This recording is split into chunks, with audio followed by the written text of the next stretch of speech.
नमस्कार दोस्तों। आज हम एक ऐसे मसले पर बात करने जा रहे हैं जो सीधे सीधे हमारी राष्ट्रीय सुरक्षा से जुड़ा है और सुनते ही आपका भी गुस्सा फूट पड़ेगा। हाल में मिली जानकारियों के अनुसार तुर्की ने भारत के लिए ऑर्डर किए गए अपाचे हेलीकॉप्टर की डिलीवरी रोक दी है। सोचिए, हम अगर धीरे धीरे पाकिस्तान और चीन से निपट भी रहे हैं, तब भी पड़ी पराई सी टकराहट के लिए तुर्की हमें ऐसा तगड़ा झटका दे रहा है। यह कोई मामूली बात नहीं है, बल्कि देश की सुरक्षा से जुड़ा बड़ा विकास है। असल में 64 अपाचे दुनिया के सबसे उन्नत मल्टी रोल कॉम्बैट हेलीकॉप्टरों में से एक माना जाता है। इसमें अत्याधुनिक एवियोनिक्स AGM, एक 114 हेलफायर एंटी टैंक मिसाइलें, rocket pod, Stinger air to air missile और 30 मिमी चैन गन जैसी क्षमताएं होती हैं, जो इसे बेहद खतरनाक प्लेटफॉर्म बनाती हैं।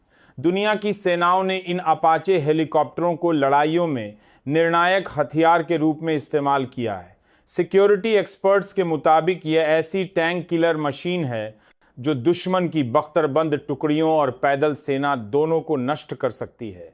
घरेलू अभ्यासों में भी देखा गया है कि अपाचे हमारे पर्वतीय इलाकों में दुश्मनों के आंचल तक आसानी से पहुंच सकती है और उनकी गतिशील टैंकों और हमले की ताकतों को बड़े पैमाने पर ध्वस्त कर सकती है।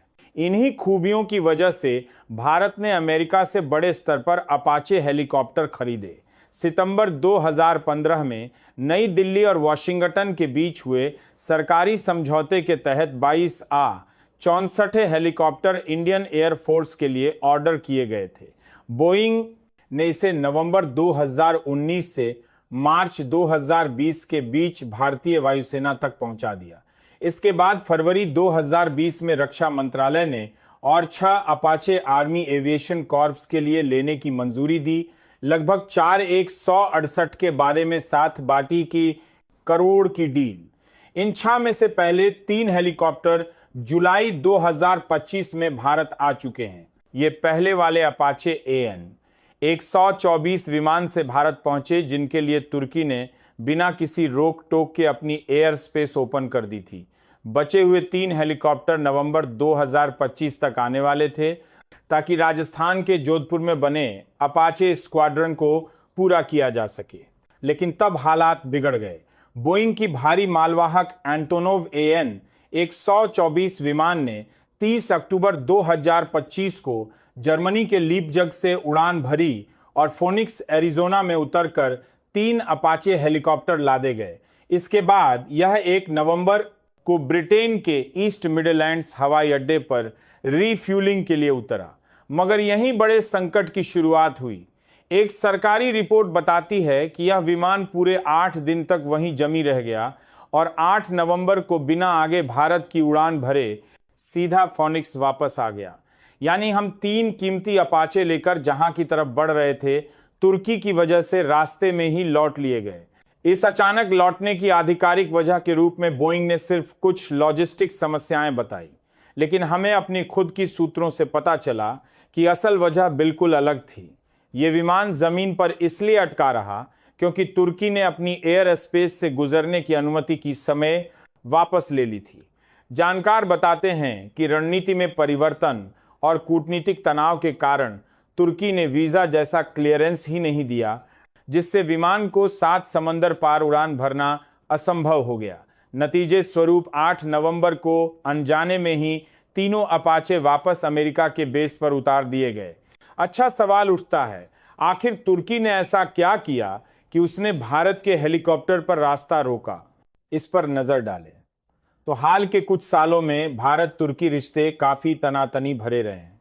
विशेषज्ञों के मुताबिक अंकारा खुलकर पाकिस्तान का साथ दे रहा है। मई 2025 में जब भारत ने पहलगाम आतंकी हमले के बाद पाकिस्तान में छापेमारी की ऑपरेशन सिंदूर, उस दौरान तुर्की ने भारत के एयर स्ट्राइक की निंदा की और सीधे सीधे पाकिस्तान को बायरक्तार ड्रोन जैसी मदद भेजी। यही नहीं, अंतर्राष्ट्रीय मंचों पर कश्मीर पर बयान देकर भी तुर्की ने भारत को खटकाया है। हाल ही में दिल्ली में तुर्की का नेशनल डे कार्यक्रम हुआ था, जिसे भारत सरकार ने नजरअंदाज कर दिया। साफ संकेत था कि अब स्थिति बहुत खिंच चुकी है। इन सब घटनाओं को मिलाकर कई विश्लेषक कह रहे हैं कि तुर्की ने यह कदम एक राजनीतिक संदेश के रूप में उठाया है। इसने दिखा दिया है कि वह खुद को पाकिस्तान का सच्चा दोस्त मानता है और भारत की ताकत बढ़ने पर आपत्ति जताता है। तुर्की ने पहले भी कश्मीर बंदरे की पर संयुक्त राष्ट्र में बोलकर इसे शांति के लिए खतरा करार दिया है, जिससे भारत काफी नाराज है। अब उसने यह साफ संकेत दे दिया है कि वह अपनी भौगोलिक स्थिति का इस्तेमाल करके भारत को सबक सिखाना चाहता है, खासकर जब भारत पाकिस्तान के खिलाफ अपनी जमीनी हमले की क्षमता बढ़ा रहा हो। अगले कदम में अब भारत और बोइंग मिलकर वैकल्पिक रास्तों की तलाश कर रहे हैं। इंडिया और बोइंग वाशिंगटन मिलकर ऐसे सी फ्लाइट विकल्पों की योजना बना रहे हैं, लेकिन यह यात्रा को कई हफ्ते या महीनों तक और लंबा कर सकती है। समुद्री मार्ग से हार्डवेयर पहुंचाने के लिए विशेष उपकरणों और रॉ ऑफ जहाज़ों की ज़रूरत है। साथ ही समुद्री डकैती रक्षार्थ कॉम्बैट योजनाएं बनानी होंगी। इस पूरे मामले ने एक बात और साफ कर दी है, हम अभी भी महंगी विदेशी एयरलिफ्ट जैसे AN 124 पर बहुत निर्भर हैं। भारत को आगे चलकर ऐसे भारी हथियारों के परिवहन के लिए दोस्त देशों के साथ रणनीतिक समझौते मजबूत करने होंगे या स्वयं के वैकल्पिक वायु और समुद्री मार्ग तैयार करने होंगे। इस घटना ने हमारी कमजोरियों को उजागर किया है। अपाचे जैसे उन्नत विमान केवल खरीदने भर से काम नहीं चलता, उन्हें भारत लाने तक की संपूर्ण लॉजिस्टिक्स पर भी कड़ी नजर रखनी पड़ती है। दुनिया भर में हथियारों की सप्लाई चेन जितनी जटिल होती जा रही है, उतना ही जरूरी है कि हम अपने सप्लाई चेन में विविधता लाएं और दुश्मन देशों पर निर्भरता कम करें। अब तक तुर्की और पाकिस्तान की यारी की वजह से डिलीवरी में सिर्फ 1.5-2 महीने की देरी हुई है, लेकिन इसका बड़ा सबक यह है कि ऐसा राजनीतिक ब्लॉकेज भविष्य में और मुश्किल खड़ी कर सकता है। दोस्तों, अंत में यही कहेंगे कि इस पूरी कहानी से हमें सतर्क रहने की जरूरत है।